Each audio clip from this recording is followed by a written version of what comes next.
మనం కమిటీలు వేసుకోవడమే కాదు, రేపు ప్రతి నియోజకవర్గంలో కూడా శిక్షణా శిబిరాలు పెట్టి ఈ కాంగ్రెస్ మోసాలను, కాంగ్రెస్ యొక్క అవినీతిని, కాంగ్రెస్ 6 గ్యారెంటీల పేరిట ప్రజల్ని ఏ రకంగా మోసం చేసిందో మరి కార్యకర్తలకు ట్రైనింగ్ ఇస్తే కార్యకర్తలు పోయి ప్రజలను కూడా సమాయత్తం చేయాలని చెప్పి పార్టీ నిర్ణయం తీసుకోవడం జరిగింది. మరి ఇంకో వారం 10 రోజుల్లో మనకు ట్రైనింగ్ ఇస్తాం. మనం ప్రతి బూత్కు కూడా 2 ఏజెంట్లను తీసుకొని, పోలింగ్ బూత్ లో 2ని తీసుకొని వాళ్ళకి ఎట్లా మెంబర్షిప్ చేయాలి, ఏ రకంగా చేయాలి అని ఫోన్లోనే వాళ్ళ ఫోన్ ద్వారానే మెంబర్షిప్ చేసే విధంగా ట్రైనింగ్ ఇచ్చి వాళ్ళ ద్వారా, ఇప్పుడు ఊర్లో 3 బూతులు ఉంటే 3 బూత్లకు ఈచ్ బూత్ 2 అంటే 6గురికి మనం ట్రైనింగ్ ఇస్తాం. ఒక ఊర్లో 2 బూతులు ఉంటే బూత్కి 2 చొప్పున 4గురికి ట్రైనింగ్ ఇస్తాం. ఊర్లో ఒకటే బూత్ ఉంటే 2కి ట్రైనింగ్ ఇస్తాం. సో దట్ ఏంటంటే ఒకరికి జ్వరం వచ్చినా ఏదైనా ఆపద సంపద అయినా ఇంకొకరు ఆ కార్యక్రమాన్ని ముందుకు తీసుకుపోవాలని చెప్పి పార్టీ నిర్ణయం తీసుకున్నది. మీ అందరితో కూడా మనవి ఒకటే, సరే ఇప్పుడు మనకు అర్థమైంది గవర్నమెంట్ పోతే ఏం జరుగుతుందో మనకే కాదు రాష్ట్ర ప్రజలందరూ కూడా ఇవాళ అర్థం చేసుకుంటా ఉన్నారు. 2 ఉంటాయి, ఒకటి కృతజ్ఞత, 2 ఆశ. కృతజ్ఞతకు ఆశకు మధ్య పోటీ పెడితే ఏది గెలుస్తుంది?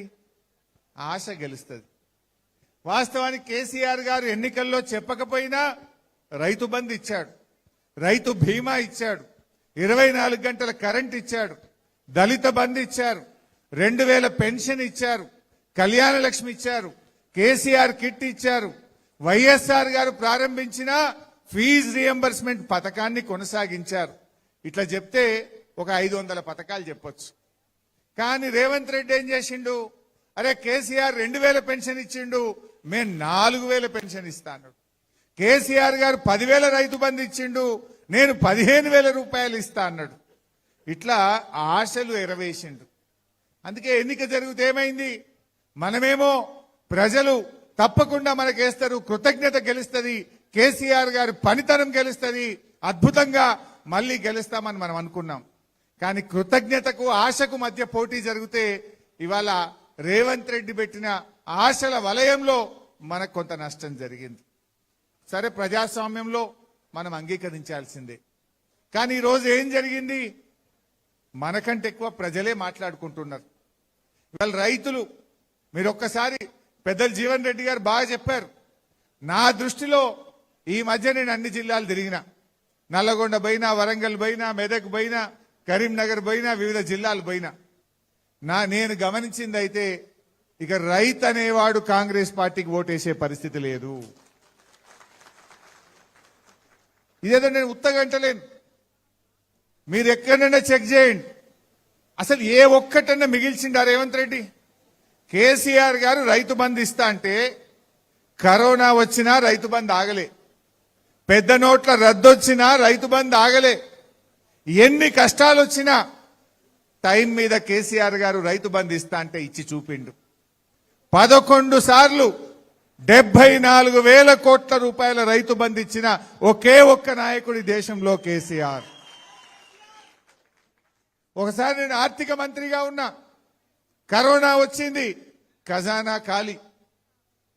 కేసీఆర్ గారు పిలిచిండ్రు, మరి మే నెల వస్తున్నది, ఇక జూన్లో మనం మృగశిర కార్తీ రాగానే మనం రైతు బంధు వేయాలి కదా, పైసలు తయారు చేసిండ్రా అని అడిగిండు. మా అధికారులంతా ముఖాలు చూస్తున్నారు. సార్ నిన్నటిదాకా 45 రోజులు లాక్డౌన్, రూపాయి రాలేదు సార్, ఆమ్దాన్ లేదు సార్ అంటున్నారు. ఏమయ్యా, మా రైతులే దొరికినరా మీకు?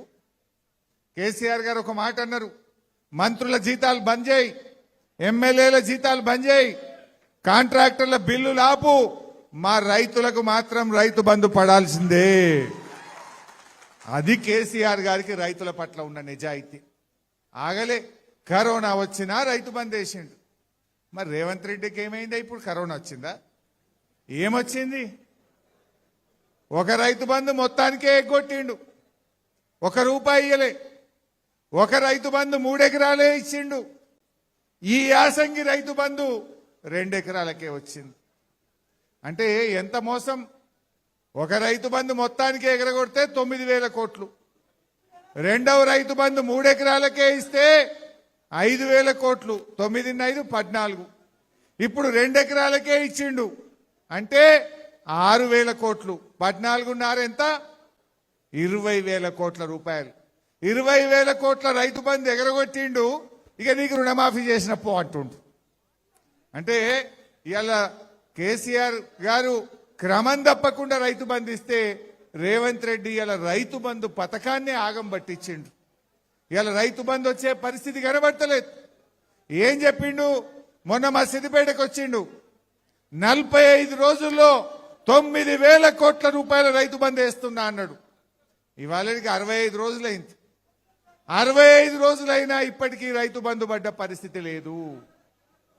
చెప్పుడు 15,000 అన్నాడు, 12,000 ఇస్తా అన్నాడు.